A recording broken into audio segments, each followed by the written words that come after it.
So this video is to do a review of the VMC EXG42 cutter on a Kubota KX40. I went ahead and filmed all of the video of before I started this, and I've got some comments I noticed while running the machine. I want to say this is I was going to get the 57 for the weight. It wasn't in, so I went ahead and got the 40. I knew this size of machine, the hydraulics were probably going to be a little bit limited, like trying to do multiple functions such as moving and twisting and pulling in at the same time. I will have to say this, the KX40 punches above its weight. It's a lot better than I thought it was, and I have a 57 coming in, and I'm on the fence. I think I'm going to go ahead and get the 57 just to try.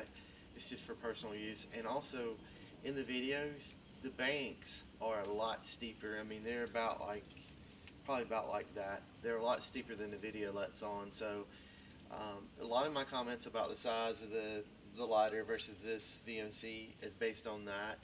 If you're just doing regular around fence rows or reaching up above fence rows, or your ground's relatively flat, the regular size seems to work fine.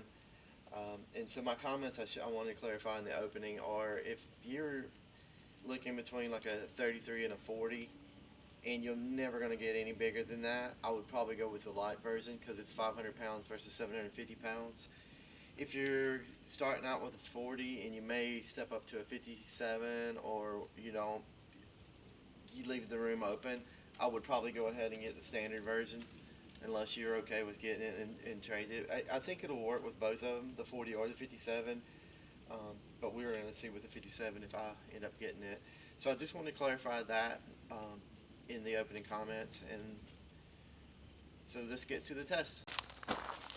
What I do like about this VMC is you have this little opening right here where you can go up to trees or limbs or whatever, and you can actually use this to kind of like trim them down, and you can see the blade length, so you can, on the thicker, softer stuff, you can go down and watch it cut, and you can keep it from getting in a bind. Or you can go up the side and you can see what it's cutting. The other thing I like about this quick attach, I got it, everything was lined up, the pins went in, didn't really have to really mess around with anything. You can see the holes lined up really good, everything attached like it's supposed to, unlike some of the other ones I've seen where people had to modify it a little bit.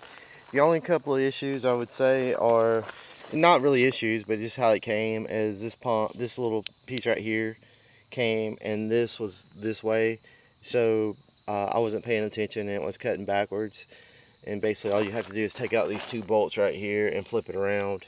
And I know they got to deal with a lot of manufacturers, and I'm sure the hydraulics flow differently, so if it's going backwards, you just need to flip this 180 to whatever it was when you got it. The other thing I don't like is I don't like these plastic protectors right here. You can see right here it's caught on something and skint my hoses. I really wish they would have put these kind of protectors on them like here. And even like that, if it catches these hoses right here, it'll scrub on the edges of your metal right here, even if you tie them. So I've ordered that. It's only like 20 or 30 bucks. The other thing I was concerned about, I didn't get the light version because I'm not sure if I'm going to end up getting the 57, because I was concerned how the 40 would run this equipment, if it'd have enough power and hydraulic pressure. So this one weighs, this is the EXG, I think, 42, and it weighs 750 pounds. You can see right now I've got it extended out. It handles it okay. You can kind of, I don't know if you can see it, like when you're all the way out, it kind of picks it up a little bit. I can go out to the sides, and if you go out fast, you can feel the machine kind of tilt a little bit. I don't know how it's going to do on like a 10 or 15, 20% slope. It may tip it, I don't know. So you can feel it, but it's still on normal areas, and as long as you're fairly level, it handles it okay. As you can see right here, I'm sorry I don't have a tripod out here to go in and swing it around. I'll put the camera on the inside and we'll swing around, and I'll let you see it. And then we'll go hit some brush, because it does a pretty good job. It's impressive on what it does. The things I will say about the hydraulics on the KX40 you definitely, it cuts your drive motors in half, and if you're on a steep hill, if you need to go up it, you pretty much need to cut the mower off. It's not the mower's fault, it's just the KX40 and the flow. And if you're on a steep incline and you go from this position and you swing out to the side like that way, if it's really steep, it won't really, the turntable, it's really struggles to get to turn back around uphill. So again, you have to kill the hydraulics, which is really not that big of a deal. I mean, it's just quick. You kill the hydraulics and then you just turn back. But I'll get in and we will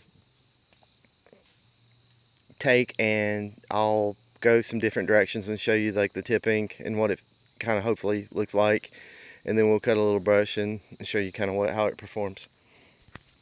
Alright, this kind of gives you an idea of what it's like when you reach all the way out over to the side. It'll reach, but if you like move it or something, the machine will jerk on you. It doesn't feel like it's going to tip over, but I'm still cautious with it. And then it goes all the way around, all the way out. You can just see how it rocks a little bit.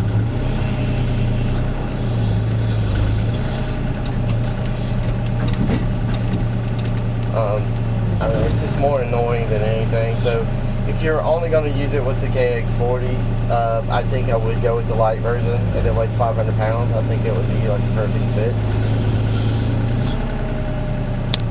Alright, this is kind of where I'm talking about, like why I like this open end right here, because you can see we're on a hill and it's uneven.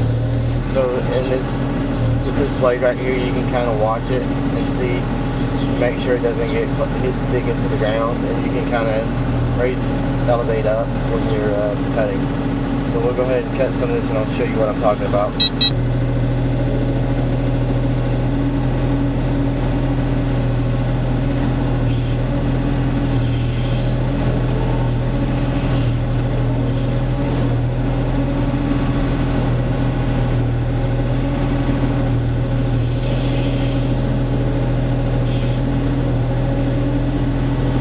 How it does with those little saplings.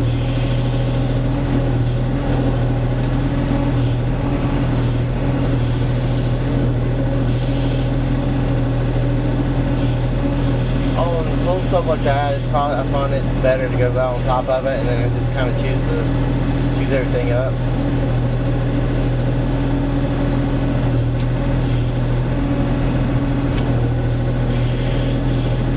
There, like we don't have the blade down, it's kind of rocking because of the weight.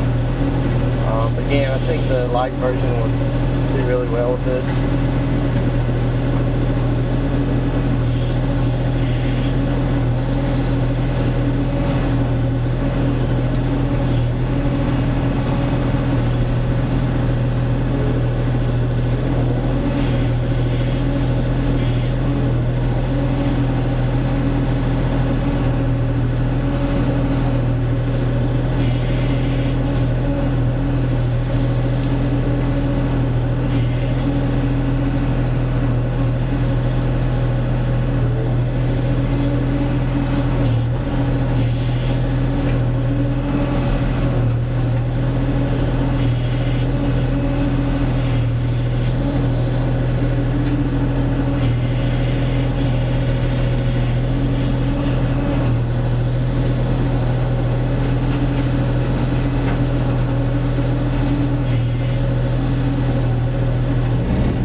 On that stick right there, how you can kind of just grind it down, which is kind of cool.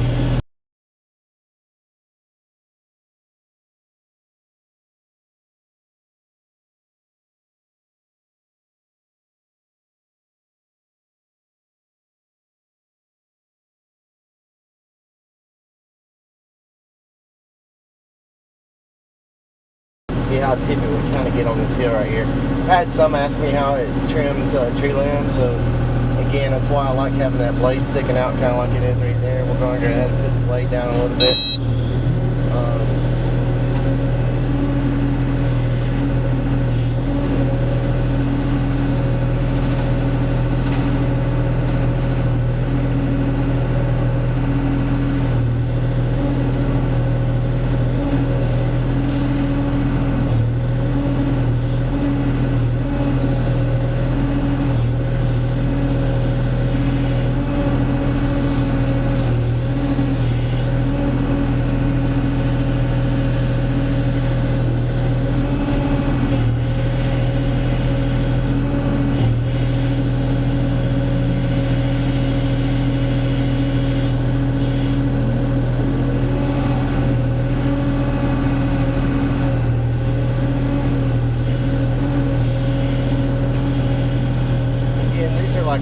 1-inch, 1-inch saplings. This is over to the side now. It's a little shaky. I don't feel like I'm about to tip over, but I mean, like I said, this is kind of like what I'm talking about. I think the light version would, the 500 pounds, like 250 plus pounds would be a lot. Now I'm like in a rock right now. Kind of makes you want to feel like you got to put it all the way down to the ground to prevent any kind of tipping or anything.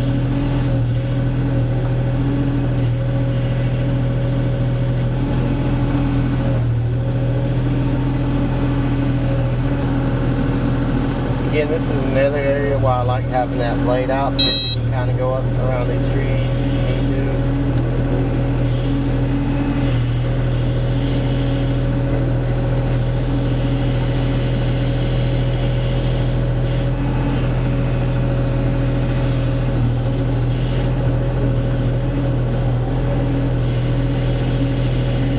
Alright, so here's what I'm talking about. Like right now, I'm stuck. Like at this angle right here, I can't move the boom to the left. I'm stuck. I kind of have to kill the hydraulics to move. And so that's kind of that's why I may go up to a bigger machine.